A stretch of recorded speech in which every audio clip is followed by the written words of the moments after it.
Here are the key strategies we use to grow from zero to $11 million in business in just 17 months. Now, you might think we started out with huge numbers, but no, we started from the beginning and we screwed up and then we learned and then we fixed it and then we grew the business. And I want to tell you how we did that in the sequence of how this works for most businesses, actually, even though it's not what you might see on social media all the time where people have an idea and instantly make several $1 million and then they retire and live on their private jet, on their private yacht, and on their private island. Okay, so the way it works for most of us is we have an idea, we start, we test. And one of the key things that I think very few people tell you is that your goal for your new business, new idea is to test it as fast and as quickly as possible. Even if it's ugly, even if you literally go ahead and sell something and then just refund everybody and tell them it was a test, just to find out if people buy it. Because here's the testing process for many people. They go out and they create this huge idea and then they're going to hire people and they're going to build this product and they create it and they warehouse it, or they create an epic course that takes them weeks or months to create. And then they find out if anybody's really interested, if they can actually sell whatever this thing is to people. And what you're going to find out is the thing that you thought was a great idea, maybe you can't actually sell to people. Maybe people don't want to buy it. I had a long argument with a guy. I should have just quit while I was ahead, but I was trying to save him from himself many years ago, who sent me an email and said he wanted to interview me for a course about what not to ask internet gurus when you interviewed internet gurus. Now, just think about this. First of all, that's a tough title, right? But think about the concept, right? His entire marketplace was people who wanted to interview internet experts. How many people is that? Let's go crazy and say out of, 7 billion people on the planet, it's like 200 people. I mean, there's just not that many people who said, I want to go interview them and record the interview, right? So, I mean, his audience is like this big. Right? I mean, so that was not the dumbest idea maybe, but it was in the top 10, right? And I tried to explain to him, this is a dumb idea. I was more polite than that. I should have just told him it was a dumb idea. And he argued with me that I had no idea what I was talking about, but he wanted to interview me. Why? Because I was already successful at selling online. So, we have to test our ideas and find out if there's really an audience, really a marketplace, really people that want to buy this product. Unless you're copying along something somebody else has done, then you need to test and see if you can get it to work for you. And you want to test fast, because if it takes you several months to create the actual test to see if someone buys, then if that doesn't work, then you've got to start all over again and test again. See, that's why you want to test really, really fast. You want to test fast, and then if it works, you take that idea and run with it. If it sucks, if it's terrible, if nothing works for you, then you want to kill it and move on. But you need to know that ahead of time. And human nature, especially until you learn to overcome it, is going to be, but if I never test it, if I never give someone a chance to say no, no one will ever say no. And I will be the owner of a successful business because no one's told me they won't buy this yet, because I've never asked anyone. Absolutely, human nature that we don't want to put ourselves out there. We don't want to risk failure. We don't want to risk someone saying they don't want to buy the product, or they don't like the product, or they want to refund the product. But you can't actually make sales until you give someone the chance to buy. And you need to do that. It's really, really important, and you need to do it fast. So you can put up an ugly web page with an ugly sales process and just see if there's life there. Back many years ago, when TV infomercials were something that I was involved with, the statistics on a TV infomercial kind of worked like this. Of everybody who made a TV infomercial and actually got them made and put them on TV, 1 out of 20 would show signs of life. Wouldn't be perfect, wouldn't be a home run, wouldn't necessarily be profitable, would show signs of life. So that means 20 people would make a try. One person would have something they could tweak and refine and record again and change the sales process and change the inbound phone process, because this is pre-internet days that a lot of this was going on. But so their goal was to test ugly infomercials, right? Because they don't want to spend $500,000 making a pretty infomercial and then it didn't work. They want to just get something in the air. People care about this. Do they like the product? Are they going to be interested, right? So you got to test fast. Now, when we started this business, which was in the survival niche, my partner Justin Blake had come to myself and my partner Brian Cause and said, hey, listen, I think this would be a great niche to get in. I got some ideas. I've got a solid plan, but I really like to partner up with somebody because it's new. And Justin and I had done many things in the past and made a lot of money together. He said, let's do this. I said, great. Let's take a stab. We came in, started out with what we thought we were going to do. And initially some of it worked and some of it kind of was iffy. And we tried different products products and we changed the deal around and we kept changing stuff. And where we started and where we ended up were nowhere close to what we thought was going to be the process. And in the process of testing ads and landing pages and the lists and the follow-up and the value of a customer, we did a complete 180 as to what we were doing and how we were doing it. Now,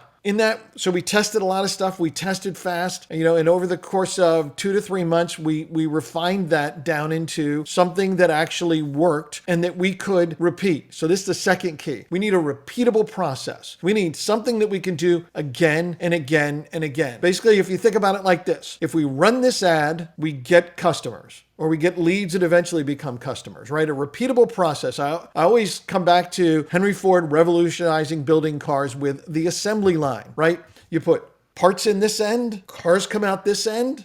That's a great thing. We put traffic, people, customers, prospective customers in this end, and out this end comes customers and money and profits and a great business, right? So more people go in this end, more come out this end. How do you build more cars? Put more parts, get more people, build cars faster, right? Sell cars, make a profit. Same thing here. Once you have this little assembly line, then you can just do it more and more and more. Years ago, I'm always going to remember this. This is probably 15 years ago. My sister, who now runs my operations, and I were working on something, and I was super excited. I mean, I was really pumped because we had just run a test and we made like 28 cents. And my wife was laughing. She's like, "You can't even buy a postage stamp. Why are you excited?" I'm like, "Because it works. That's all that mattered. It worked. We got the result we needed."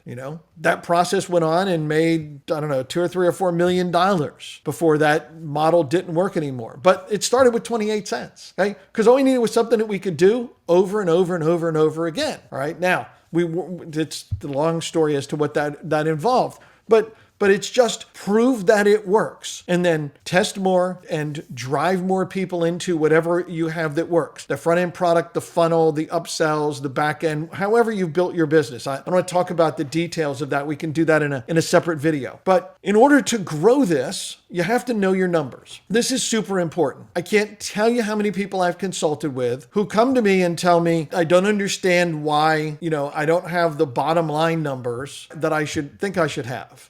What's going wrong? Why aren't these things working?" And when they're forced to be accountable to someone and go through the numbers and see what's going on, they find out that the business they thought they had is not the business they actually have, because they're like, "Oh, look, well, last year we sold $1 million and this year we sold $2 million and I took home less money. So how did I manage that?" Right? You have to know the actual numbers. What does it really cost you to get a customer? What is a customer really worth? And you have to know those. And if you don't know those and you're not good at math, you just got to get somebody who's good at math to figure that out for you. And you really have to know those numbers. It's absolutely vital.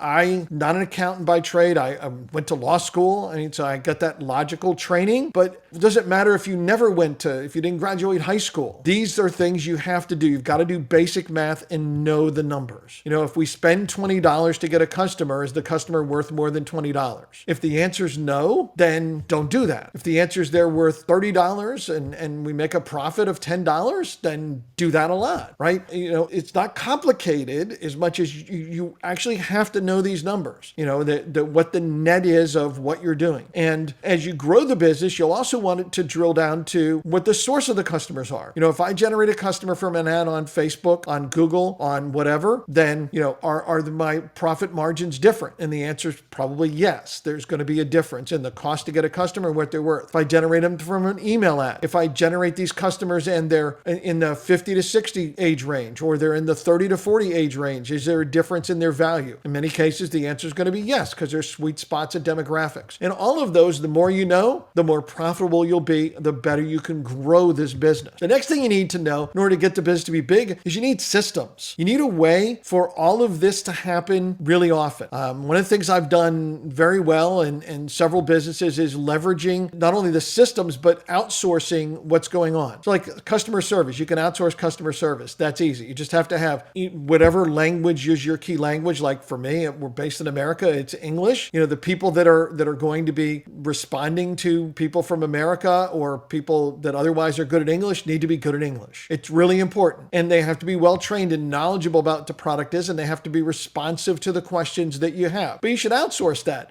so it gets done. So your customers get really quick, good, solid responses. But you could also leverage a lot of other systems, whether it's accounting or, more importantly, things like ad management. Like, if you're going to run paid ads, you either got to be good at it or hire somebody that's good at it. Because if you have this process where I could run an ad and pay $20 and I can get $30 and make $10, how many times do you want to do that? A lot, right? I mean, I want to do it 1 million times this year, make $10 million. That'd be really awesome. Well, you need to be good at that, or you need to get someone who is good at that and turn them loose. But again, you need to watch their numbers, because we've hired people who have run ads for us and they'll be telling us, oh, last week you made all this money and you made all these sales. And we look at our account and we're like, we didn't make the sales. They're like, oh yeah, the pixel fired. So you definitely made a fortune. You guys made a ton of money. And so we want to get paid more money. It's like, no, that didn't really happen. So, we built our own internal tracking system, in fact, which you don't have to do. You could go use things, but just so, we'd always know if we spent this money, we could track these customers all the way through their entire lifetime journey, because we want to know if we're paying somebody to generate this, if we're paying for advertising, what those results are. We also leverage a lot of CPA networks. CPA networks are cost per acquisition. And you may have seen people advertising, you could be an affiliate for one, which is a great way to make some extra money and everything. But what's really great is when you're the advertiser, when you are the company that someone's generating leads or traffic or buyers for, and we've used them to generate literally tens of millions in sales. So you can do this too, where if you want to generate leads, it doesn't matter if you've got a pest inspection business or you're selling flashlights or you're selling, ice cream cone makers. It doesn't matter. There's an advertising network where they probably can do that for you. And the great part is you can pay per sale or per lead. So you set a fixed price, like I'm going to pay $20. You guys go figure out how to get the people for less than $20. And then you get all these smart people who are working to make sales for you, and you don't have to worry. If they screw up and they run ads that cost them $25 and you give them $20, it's not your problem. But if they are able to do it and they can run ads for $15 and they get $20, it's good for you, because at $20 you made $10 profit, so you're okay. Hey, you don't need to be like, oh, they're making money. You want them to make money, because the more they make money, the more they will make sales for you. So if you've got a great process, it's profitable at fixed price, it's a super way to go and leverage that system and outsource and grow your business. And once you put these pieces in place, you can put the pedal to the metal. You've tested, you know what works, you've got a repeatable process, you put systems in place, and you just go do a lot more of whatever you need to do to make things work. If you do that, maybe you too can grow your business to $11 million in 17 months like we did. It truly is, it's an awesome feeling, and it was very, very profitable. This is not one of those things like, hey, yeah, we spent $42 million, we made 11. No, we netted a huge amount of money because we knew our numbers. Before we ever got to selling $1 million and of stuff, we knew, hey, when we do this is how much we're going to make, because we knew those numbers. And if you do that, you will be enormously profitable. You will absolutely love your business. Build in the systems, that repeatable process, and go make it happen.